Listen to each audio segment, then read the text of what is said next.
जो राष्ट्रीय अध्यक्ष महोदय हैं उनको अनूपपुर निकलना है, अभी बोले दादा हमको जाना है, इसलिए मैं चाहूंगा सम्मानीय हमारे राष्ट्रीय अध्यक्ष महोदय जी गौंड अनिल धुर्वे जी से आग्रह करूंगा, विनम्र अनुरोध करूंगा, क्योंकि आज हमारे कार्यक्रम के मुखिया हैं, मुख्य अतिथि के रूप में हमारे बीच में उपस्थित हुए, उनको मैं साधुवाद सेवामान जोहार करता हूं। तो मैं चाहेंगे उनके लिए आप लोग जोरदार ताली बजा करके स्वागत वंदन करेंगे। मैं आमंत्रित करता हूं सम्मानीय धुर्वे जी को। धन्यवाद।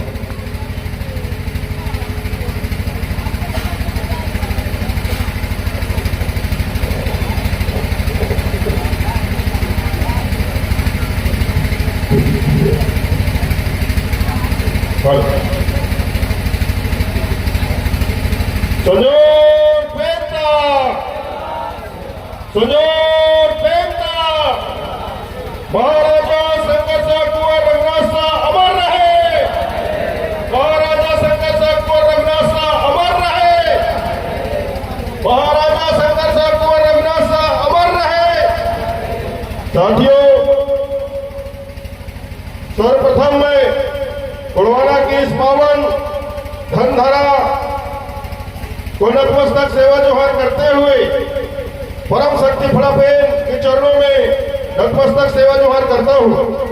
आप सभी जो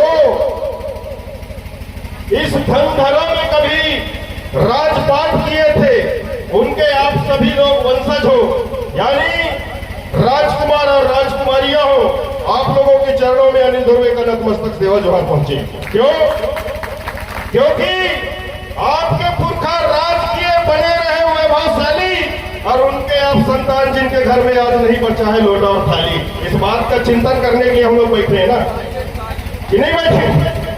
तो सबसे पहले आप लोगों के चरणों में मेरा नतमस्तक सेवा जोहार पहुंचे।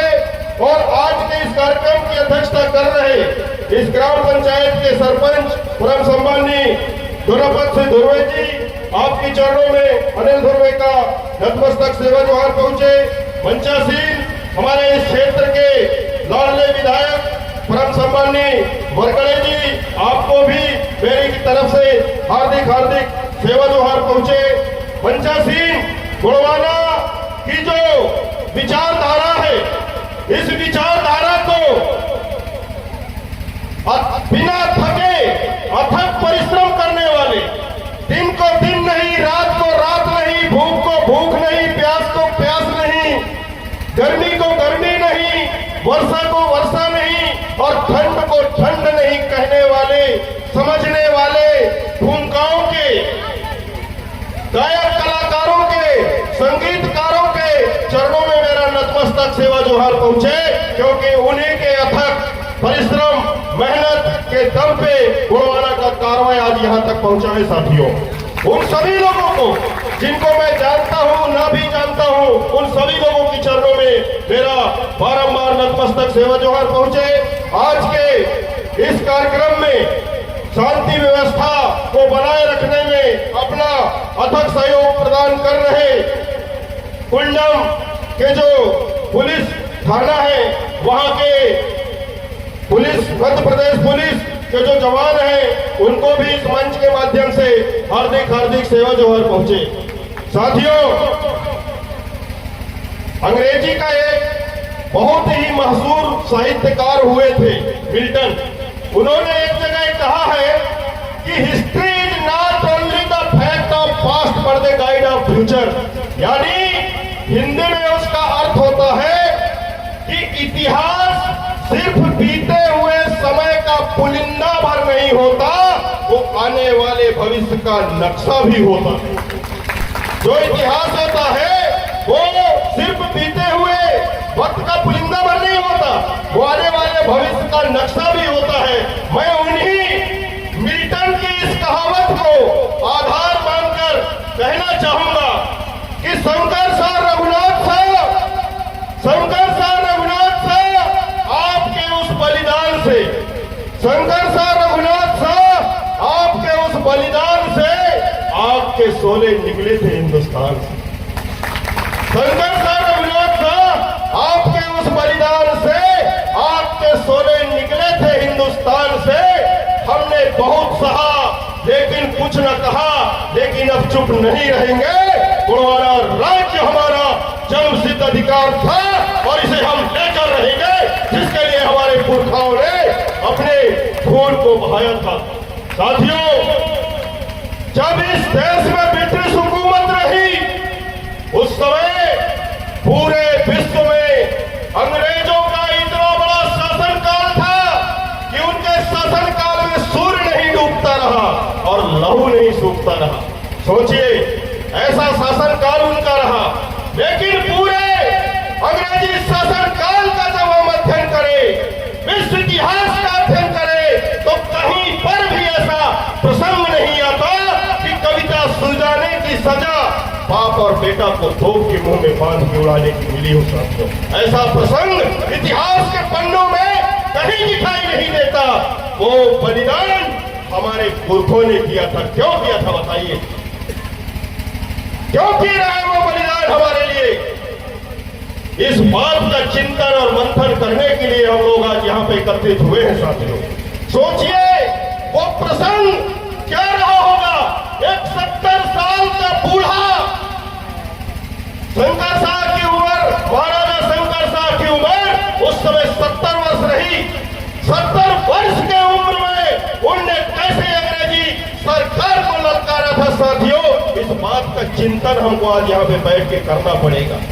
सोचिए, 70 साल की उम्र में विश्व के सबसे बड़े जो शासक करते रहे, उनके नजर से नजर मिला करके अपने गोंडवाना के आन बान शान और मान सम्मान स्वाभिमान को महाराजा शंकर शाह और कुंवर रघुनाथ शाह ने झुकने नहीं दिया।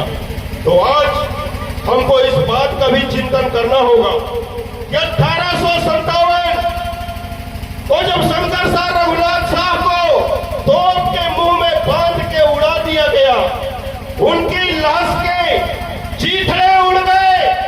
उन चीथड़ों को एकत्रित करके रानी फूल कुंवर मरावी ने कैसे उसका अंतिम संस्कार किया रहा होगा, इस बात का चिंतन हमको करना होगा साथियों। सोचिए, एक 65 वर्ष की महिला अपने पति और अपने नौजवान बेटे के शव के टुकड़ों को एकत्रित करके अंतिम संस्कार करती है और अंग्रेजों के खिलाफ में फिर तलवार लेकर मैदान में आ जाती है। ऐसी वीरांगना महारानी फूल कुंवर मरावी की जय हो और गोंडवाना की सदा विजय हो।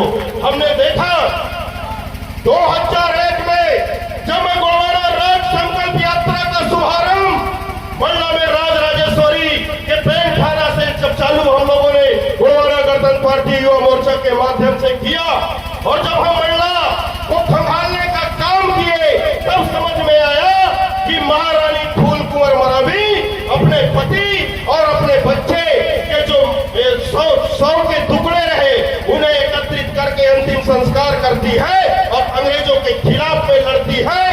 और 20 मार्च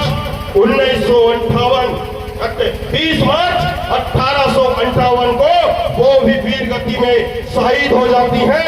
आपके मंडला के खारी नामक गांव पे, वहां पे फूल सागर नामक एक गांव आज भी बसा हुआ है।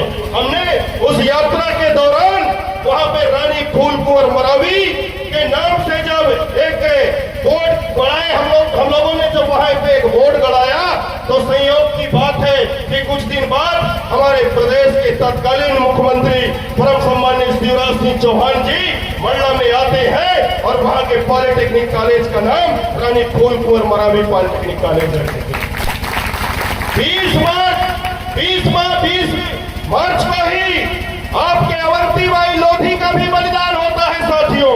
लोधी समाज के लोग जागरूक रहे, उन्होंने अवंतीबाई का प्रतिमा जगह जगह पर बनवा दिया और हम लोग एक रानी फूल कुंवर मरावी का प्रतिमा नहीं बनवा पाए। सोचिए, हमारे समाज की चिंतन करने की क्षमता कितनी है। क्या गलत बोल रहा हूं बताइए? सही बोल रहा हूं कि गलत बोल रहा हूं? अरे गढ़ा मंडला और गढ़पुरवा का राजा जब मारा जाता है तो उसकी महारानी फूल कुंवर मरावी उस आंदोलन की आग को बुझने नहीं देती और जो उस लड़ाई का नेतृत्व अपने हाथ में लेती है और खुल के अंग्रेजों के खिलाफ में लड़ती है। हमारे समाज की जो मात्र शक्तियां रही साथियों, ये जौहर करने वाली नहीं रही कि पति अगर मर गया तो मैं आग में जल के मर जाऊं करके। चाहे वो रानी दुर्गावती का इतिहास पढ़ाओ आप, चाहे रानी फूलकुंवर मरावी का इतिहास पढ़ाओ, रानी हिरमोती का इतिहास पढ़ाओ, चाहे रानी आपके हिरैयतराम का इतिहास पढ़ो। अभी मैं करीब 5-6 दिन पहले महाराष्ट्र में था, चंद्रपुर नामक जगह पे। बताइए, चंद्रपुर शहर जिसको आदिया बल्लार शाह ने बसाया था, आपके गढ़ामंडला में तो खाली 52 गढ़ है। चांदागढ़ के अंतर्गत 64 गढ़ रहे साथियों। सबसे बड़ा राज्य अगर किसी का रहा है तो वो चांदा का गढ़ रहा। चांदागढ़, मंडलागढ़, खेरलागढ़ और देवगढ़, ये 4 प्रसिद्ध गौड़ राज्य घराना थे। वो जो आपका चंद्रपुर है, उस चंद्रपुर को बसाने वाला राजा आदिया बल्लार शाह, रानी हिरैयतराम, युद्ध के मैदान में उसका पति जब मारा जाता है तो रानी हिरैयतराम आती है, अपने पति का अंतिम संस्कार करती है और पुनः तलवार लेकर युद्ध के मैदान में चले जाती है और दुश्मन का गर्दन काट के कली कंकालीन के मंदिर पे लटकाती है साथियों। वो हिरैयतराम जिसकी नगरी चंद्रपुर 16 वर्ष की उम्र में 13 युद्ध उन्होंने लड़ा, रानी हिरैयतराम ने। अभी हमारे भाई जगदीश कुंजान जी हिरैयतराम जी के बारे में बता रहे थे तो मेरे को याद आया कि लगा कि नहीं, आप लोगों को भी रानी हिरैयतराम के बारे में बताना चाहिए करके। 16 वर्ष की उम्र में 13 युद्ध लड़ती है वो और 13 युद्ध को जीतती है। लेकिन पूरे चंद्रपुर, जो आज चंद्रपुर शहर है, वो 50% शहर किला के अंदर बसा हुआ है, लेकिन राजा महाराजाओं की एक भी प्रतिमा नहीं वहां पे। ये कितने दुर्भाग्य की बात है कि नहीं है। आंध्रा से लोग जीने खाने के लिए आए थे, कहा चंद्रपुर में, जो जीने खाने के लिए आए, उन लोगों ने जिन्हें अपना जमीन देकर बसाया, आज वहां वो चुनाव जीत के विधायक मंत्री बन गए।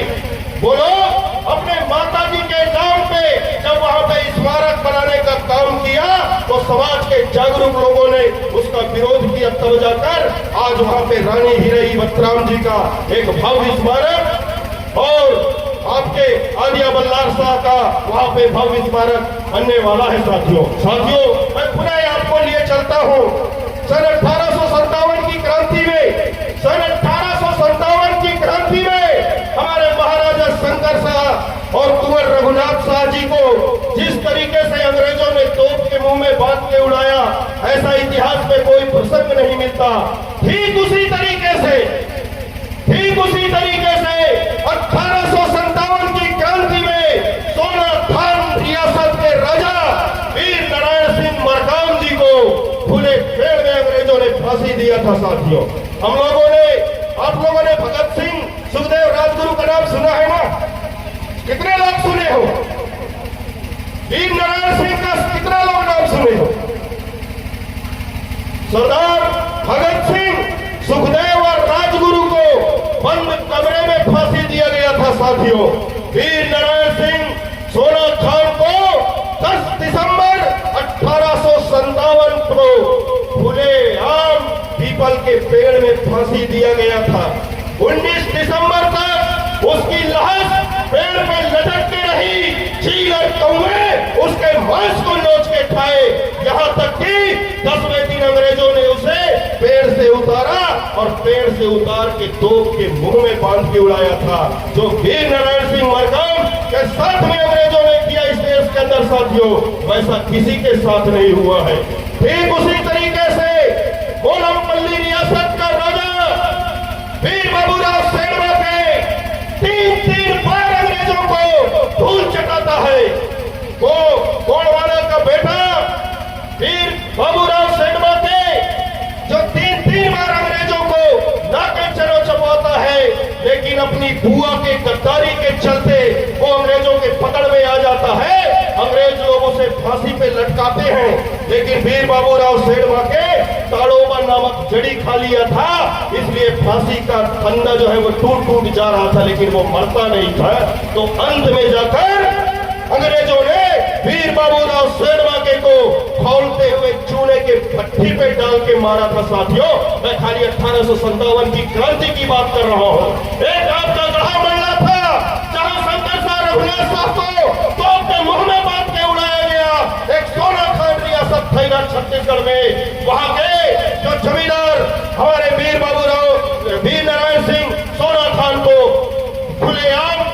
के पेड़ में फांसी दे के मारे। और उसी 1857 की क्रांति में उधर सुदूर तेलंगाना और महाराष्ट्र के बॉर्डर में जो मोलापल्ली, अहेरी और चांदा का क्षेत्र है, वहां वीर बाबूराव सेठवाके को फौलते हुए चूने की भट्टी में डाल के जलाया गया। ऐसे हमारे पुरखा लोगों ने इस देश की आजादी के लिए लड़ाई लड़ा था। तो हम दावे के साथ कहते हैं कि इस देश की आजादी की लड़ाई में अगर पुरखों ने हमारा लहू बहाया है तो राजपाट में हमारा हक और हिस्सा क्यों नहीं? ये सवाल होना चाहिए कि नहीं होना चाहिए?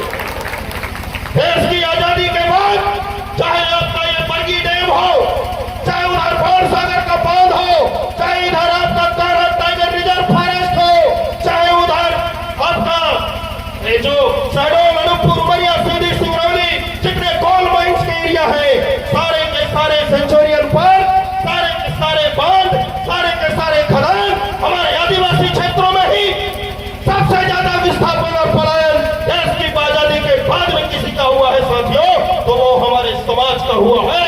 और हमारे समाज का जो आज तक विस्थापन हुआ है, हमारे समाज का जो पलायन हुआ है, हम तो इस देश की सरकारों से अपील करना चाहते हैं कि चाहे वो केंद्र की सरकार हो या राज्य की सरकार हो, वे विधानसभा और लोकसभा में एक श्वेत पत्र लाए और ईमानदारी से बताए कि कितने आदिवासी बरगी डैम से विस्थापित हुए थे, उनके बच्चे आज क्या कर रहे हैं। ये बताना चाहिए, नहीं बताना चाहिए? जब उनके पुरखा वहां पे विस्थापित हुए तो आज उनके बच्चे कहां हैं? उनकी जीवन प्रत्याशा क्या है? उनका शिक्षा का स्तर क्या है? उनका जीविका का स्रोत क्या है? उनकी जो जीवन की शैली है वो कैसे है? ये सरकार बताए, इसके बाद में हमारे जल जंगल जमीन पे नजर गड़ाए। ऐसा कि हमारे शंकर साहब, कुंवर रघुनाथ साहब के बलिदान से, वीर नारायण सिंह मरकाम के बलिदान से, बाबूराव सेठवाके के बलिदान से ये सीख हमको मिलती है। मिलती है कि नहीं मिलती है? बताइए साथियों। मैं आप लोगों को बताना चाहूंगा कि आज तो ये 20 तारीख हो गया, मुझे आज अमरकंटक निकलना है। कल यानी 19 तारीख को मेरे पिताजी के सगे मामा के लड़के का दस्तार तरह सोचिए, मैं उसको छोड़ के आया था। क्यों आया था?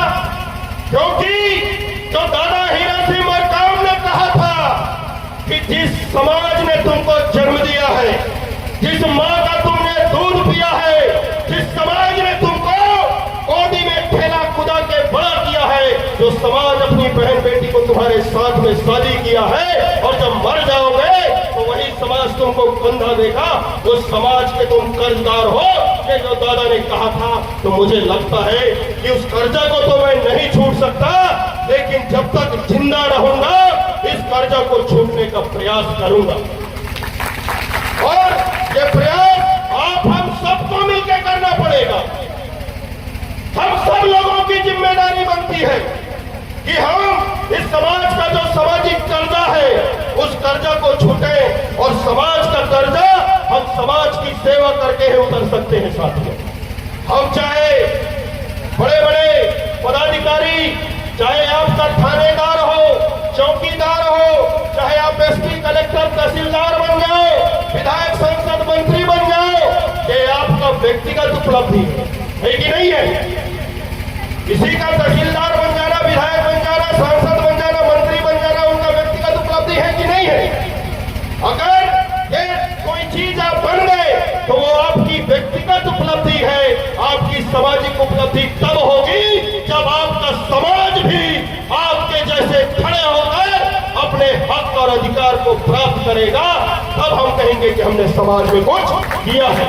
व्यक्तिगत उपलब्धि तो बहुत लोग करते हैं, हम दो, हमारे दो, समाज को भाड़ में जाने दो, यही तो चला है अभी तक ना, कि नहीं चला है? बताइए, इतना बड़ा समाज, हमें ताज्जुब होता है। गंगा नदी के किनारे से आप चलो तो सुदूर दक्षिण के गोदावरी और कावेरी नदी के किनारे तक, इधर आपके स्वर्ण रेखा नदी के किनारे तक सबसे बड़ी आबादी किसी की है तो गुड़वाना के मूल निवासियों की है साथी। सबसे बड़ी आबादी गुड़वाना के मूल निवासियों की आबादी। इतिहास को देखें तो गुड़वाना का इतिहास ऐश्वर्यशाली इतिहास, 1750 वर्षों तक राज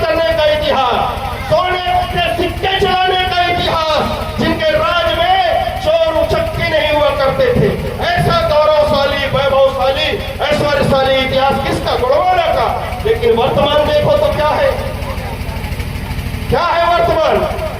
जो समाज धाम को पैदा करने वाला समाज आज जो 5 किलो राशन की लाइन में लगा है, ये है हकीकत साथियों आज हमारा, है कि नहीं है साथियों?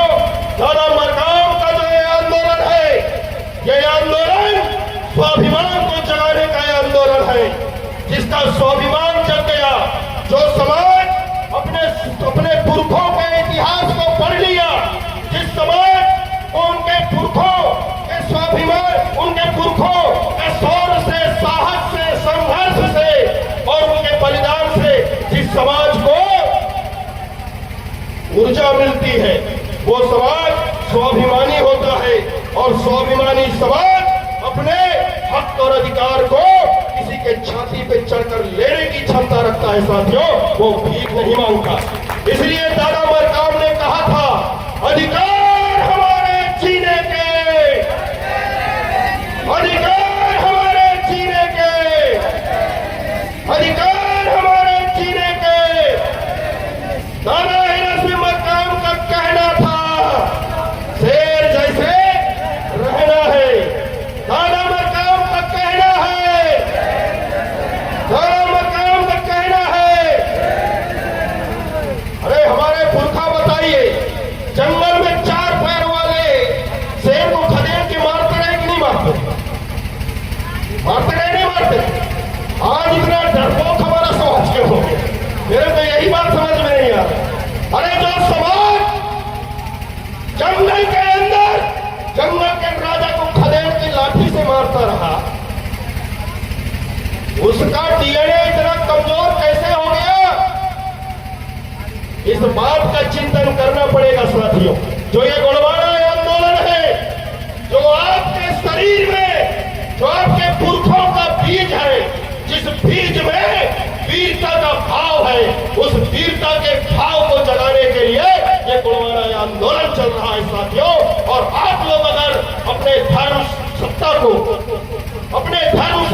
पकड़ लिए, जकड़ लिए, तो अर्थ सत्ता आपकी गुलामी करेगी। और जब धर्म सत्ता, अर्थ सत्ता आपके मुट्ठी में रहेगा, तो राजनीतिक सत्ता आपके चरणों की दासी रहेगी साथियों। ये मैं दावे के साथ कहता हूं। आज आप लोगों के अंदर ये गोलवारा आंदोलन के चलते जो जन जागृति आई, उसी का नतीजा है कि आज मध्य प्रदेश का मुख्यमंत्री, छत्तीसगढ़ का मुख्यमंत्री, उड़ीसा का मुख्यमंत्री, झारखंड का मुख्यमंत्री, तेलंगाना का मुख्यमंत्री और महाराष्ट्र का मुख्यमंत्री 18 सितंबर 2025 को शंकर शाह रघुनाथ शाह के बलिदान दिवस के अवसर पर श्रद्धांजलि अर्पित कर रहे हैं। आपकी जागरूकता का नतीजा। जो समाज नालायक होता है, जो व्यक्ति नालायक होता है, बताइए नालायक व्यक्ति के बाप को कभी मान सम्मान मिलता है?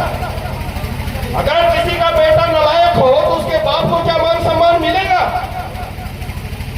ठीक उसी तरीके से जो समाज नालायक होता है, उसके पुरखों को मान सम्मान नहीं मिलता।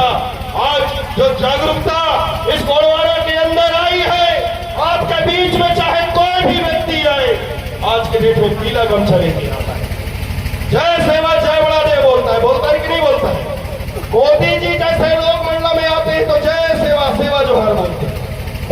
वेंकैया नायडू जी जैसे राष्ट्रपति, उपराष्ट्रपति महोदय आए, कोई भी व्यक्ति आएगा पहले सेवा जोहार करेगा। वो क्यों?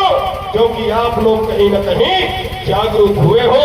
इस जागरूकता के कारवां को पकड़ के रखिए। एक दिन ये राज सत्ता भी आपके हाथ में रहेगी साथियों, ये मैं दावे के साथ कहता हूं। बस संगठन को बनाए रखिए। और उदाहरण अगर लेना हो तो मैं बहुत पुराना उदाहरण आप लोग को बताना चाहूंगा। अभी मध्य प्रदेश के ओमकारेश्वर में मध्य प्रदेश सरकार किसका स्टैचू बनवा रहा है, जानकारी है आप लोग का? आदि गुरु शंकराचार्य की स्टैचू बनवा रहे हैं। आदि गुरु शंकराचार्य के बारे में एक बात बताऊं, बहुत ही रोचक चीज है। और जो गोलवारा आंदोलन से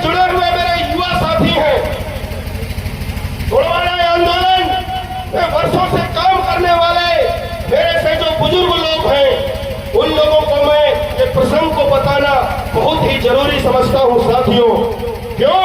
क्योंकि हमको सीखना चाहिए दूसरे लोगों से। आदि गुरु शंकराचार्य जब संन्यास ग्रहण करके भारत भ्रमण के लिए निकलता है तो अपनी मां को वो वचन दिया था कि आपके अंतिम संस्कार में मैं जरूर आऊंगा। जब आदि गुरु शंकराचार्य की मां की मृत्यु होती है और आदि गुरु शंकराचार्य जब अपने घर में जाता है तो ब्राह्मण लोगों ने उसे अपने ब्राह्मण धर्म से अलग कर दिया था। ये जानकारी क्या आप लोगों को है जानकारी? ब्राह्मण लोगों ने उसे अपने ब्राह्मण धर्म से अलग कर दिया था। यहां तक कि उसकी मां के लाश को तक किसी ब्राह्मण ने छूने से इंकार कर दिया था। उस समय आदि गुरु शंकराचार्य ने तलवार से अपनी मां के 3 टुकड़े करके उसका अंतिम संस्कार किया। इतना होने के बावजूद भी आदि गुरु शंकराचार्य ने ब्राह्मण धर्म के खिलाफ में एक भी शब्द नहीं बोला। एक भी शब्द वो ब्राह्मण धर्म के खिलाफ में नहीं बोला और पूरे भारत को घूमकर चारों दिशाओं में 4 मठों की स्थापना शंकराचार्य ने किया। जिन ब्राह्मणों ने उसके समाज से बाहर कर दिया, उसकी मां के 100 को छूने से इंकार कर दिया, उसे ब्राह्मण धर्म से निकाल दिया, लेकिन आदि गुरु शंकराचार्य ने ब्राह्मण धर्म के खिलाफ में एक भी शब्द नहीं बोला। इसीलिए आज जो केरला है वहां मलयालमी जो ब्राह्मण है जिन्हें नंदूरी पाद ब्राह्मण बोलते हैं, वो आज भी आदि गुरु शंकराचार्य की याद में किसी व्यक्ति की मृत्यु होती है तो उसके शरीर में 3 निशान लगा के उसका अंतिम संस्कार करते हैं। बताइए उसके समाज के लोगों ने उसके साथ क्या किया, लेकिन वो समाज के खिलाफ में नहीं बोला। और हमारे लोगों के बीच में तो भाई भाई के बीच में थोड़ा 1-2 इंच जमीन की बात आती है तो तलवार और फिर डंडा गाड़ा फरासा निकल जाता है कि नहीं निकल जाता है? संगठन में काम करते हैं तो 4 बातें नीचे ऊपर हो जाती है तो लोग संगठन को छोड़ देते हैं और संगठन को गाली देना चालू कर देते हैं। गलत बोल रहा हूं? बताइए कितना अच्छा प्रसंग है उसका। इसलिए आज ब्राह्मण समाज के लोग आदि गुरु शंकराचार्य की पूजा कर रहे हैं, जबकि उस समय उसे अपने जात से बाहर कर दिए थे। उसकी मां के 100 को नहीं छुए, लेकिन आज वो लोग उसकी पूजा कर रहे हैं। मेरा कहने का मतलब है साथियों, अगर समाज को आपने और आप लोगों का सहयोग मिला तो आज हम लोग नेता बन गए। ये किसके चलते? आप लोगों के चलते। आप लोगों ने साथ दिया, आप लोगों ने हमारा साथ दिया। तो चाहे किसी थाना में थानेदार को फोन करे, तहसील में तहसीलदार को फोन करे, किसी एसडीएम कार्यालय में एसडीएम को फोन करे, चाहे किसी फॉरेस्ट विभाग के रेंजर को फोन करे, वो हमारी बात को सुनता है। क्यों सुनता है? इसलिए सुनता है कि अगर इनका नहीं सुनोगे तो कहीं का ये धुलाई न कर देगा। ये आप लोगों की ताकत है कि नहीं है? तो मैं कब तक नेता हूं? जब तक मैं गुणवाना की विचारधारा को लेकर चल रहा हूं। और जिस दिन मेरे अंदर घमंड आया कि नहीं यार अनिल तुम भी बहुत बड़े नेता हो गए करके, उसी दिन मैं समाप्त हो जाऊंगा। इसलिए मैं इस मंच के माध्यम से मेरे जो नौजवान साथी हैं, इन साथियों को संदेश देना चाहूंगा कि साथियों, हमारा समाज बहुत बड़ा है, कई विचारधारा के लोग हैं, अलग अलग बोली भाषा। यही मध्य प्रदेश जो है, मध्य प्रदेश में आपका महाकौशल का क्षेत्र है, यहाँ की बोली भाषा अलग है। जहाँ का मैं रहने वाला हूँ विंध्य क्षेत्र, उधर की बोली भाषा अलग है। हर जिला हर ब्लॉक की बोली भाषा अलग है। ठीक उसी तरीके से हर प्रदेश की बोली भाषा अलग है। हमको अगर कोई एक सूत्र में जोड़ता है तो वो है हमारी संस्कृति, वो है हमारा धर्म और वो है हमारी भाषा। तो हमको अपने धर्म, अपनी भाषा, अपनी संस्कृति के लिए काम करना है। और ये 3 चीजों को अगर हमने मजबूत कर लिया साथियों, तो दुनिया की कोई ताकत हमको राजसत्ता में जाने से नहीं रोक सकती। इसी आस और विश्वास के साथ मैं अपने विचारों को विराम दूंगा और जाते जाते आप लोगों से 2-3 सवाल करना चाहूंगा। गोंडी भाषा की रक्षा कौन करेगा? सही में करेंगे? गोंडी भाषा की रक्षा कौन करेगा? गोंडी संस्कृति की रक्षा कौन करेगा? गोंडी संस्कृति की रक्षा कौन करेगा? गोया प्रेम की रक्षा कौन करेगा? गोया प्रेम की रक्षा कौन करेगा? साथियों, वक्त बहुत कम है। मैं अपने इस मंच के माध्यम से पूरे अपने नौजवान साथियों को एक संदेश देना चाहूंगा कि साथियों, आप लोग खूब पढ़ाई करो। पढ़ाई और लड़ाई एक साथ चलना चाहिए, ये नहीं चलना चाहिए। लड़ाई और पढ़ाई हमको दोनों एक साथ करना पड़ेगा। क्यों? क्योंकि हमारा जो समाज है ये भोला भाला समाज है और इस समाज के भोलेपन का फायदा बहुत सारे लोग उठाते हैं। मैं एक सच्चाई आप लोग को बताना चाहूंगा साथियों कि कोई भी समाज नहीं चाहता है कि आदिवासी समाज जागरूक होगा। गलत बोल रहा हूं? बताइए। कोई भी समाज नहीं चाहता है कि आदिवासी समाज जागरूक हो, संगठित बने। ये कोई भी समाज नहीं चाहता। क्यों? क्योंकि जिस दिन आप लोग जागरूक हो जाओगे उस दिन आपका शोषण बंद हो जाएगा, और जिस दिन आपका शोषण बंद हो जाएगा तो जो आपके शोषण के दम पे जिंदा रहने वाले जोक लोग हैं वो लोग कहां जाएंगे? बताइए। इसलिए वो नहीं चाहते हैं कि आप लोग जागरूक बनो, आप लोग संगठित बनो करके। तो मैं जाते जाते कहना चाहूंगा कि शिक्षित बनिए, संगठित बन रहिए और अपने बीच के प्रतिभाओं को पहचानिए। जो प्रतिभाएं हैं उनको पहचानिए, उनको प्रोत्साहित कीजिए और संघर्ष कीजिए। इसी आस और विश्वास के साथ आप लोगों ने बड़े धैर्यता और गंभीरता के साथ मेरे विचारों को सुना, उसके लिए पुनः मैं आपके चरणों में नतमस्तक सेवा जोहार करता हूं। और मैं आप लोगों से गुजारिश करूंगा कि पुनः 19 सितंबर 2026 को जब यहाँ पे महाराजा शंकर शाह, कुंवर रघुनाथ शाह की 169वीं बलिदान दिवस का कार्यक्रम आयोजित हो तो उसमें आप लोग जरूर आइएगा। आप लोगों के चरणों का धूल इस मंच में पड़े। आप लोगों के चरणों का धूल जब हम जैसे लोगों के मंचों में, हम लोगों के मस्तक पे पड़ता है तो हमारा जो उत्साह है ये 7वें आसमान में चला जाता है। तो पुनः अगले साल के कार्यक्रम का आमंत्रण देते हुए पुनः एक बार आप सभी लोगों के चरणों में मेरा नतमस्तक सेवा जोहार पहुंचे। साथ ही साथ आज के इस कार्यक्रम की जो ये आयोजन समिति है उसमें प्रत्यक्ष और अप्रत्यक्ष रूप से सहयोग करने वाले गुणवाना के सभी शुभचिंतकों के चरणों में अनिल धुर्वे का बारंबार नतमस्तक सेवा जोहार पहुंचे। शंकर शाह रघुनाथ शाह अमर रहे, शंकर शाह रघुनाथ शाह अमर रहे, भेड़वासी दादा हीरा सिंह मरकाम अमर रहे, भेड़वासी दादा हीरा सिंह मरकाम अमर रहे, भेड़वासी दादा मोतीराम कंगाली अमर रहे, भेड़वासी दादा मोतीराम कंगाली अमर रहे। जय जय फड़ापे। राज करेगा गुणवाना बोलना चाहिए कि नहीं बोलना चाहिए? है? जय जय फड़ापे, जय जय फड़ापे। धन्यवाद साथियों।